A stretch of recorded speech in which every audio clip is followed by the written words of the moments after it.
Russia's cultural and humanitarian propaganda abroad is driven by three key Kremlin-linked structures: Rosotrudnichestvo, the Ruski Mir Foundation, and the Gorchakov Foundation.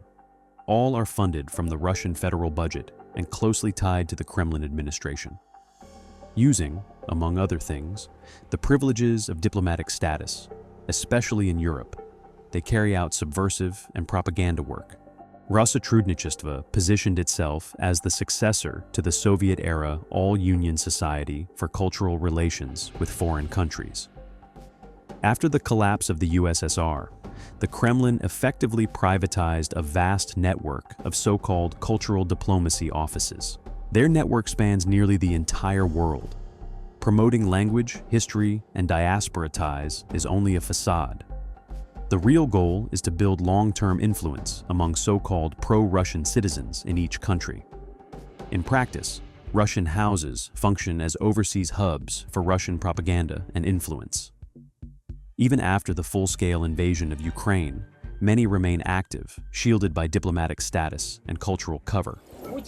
Putin is the KGB, and the KGB was doing this long before Putin.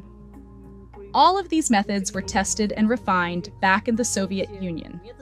To understand how this mechanism works, you have to look further back and think more broadly. Yes, these Russian houses do exist. In Italy, for example, there is a Russian house in Rome that is extremely active. It hosts exhibitions, meetings here and there, encounters with the Pope, with that eccentric Nika Safronov who once presented them with a painting supposedly sent from space, and even meetings with the previous Pope, who soon after fell ill and passed away. The head of this Russian house is Daria Pushkova, the daughter of Senator Pushkov, a man who constantly hurls curses at Europe, calls it gay rope, and so on.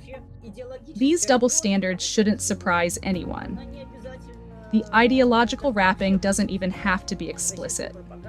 Russian propaganda, especially cultural propaganda, works extremely well by adapting to local narratives. Anything that fits is used.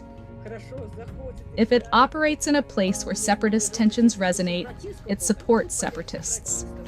If the environment leans toward nationalist or fascist ideas, it supports the far right. In Italy, Russia funds both.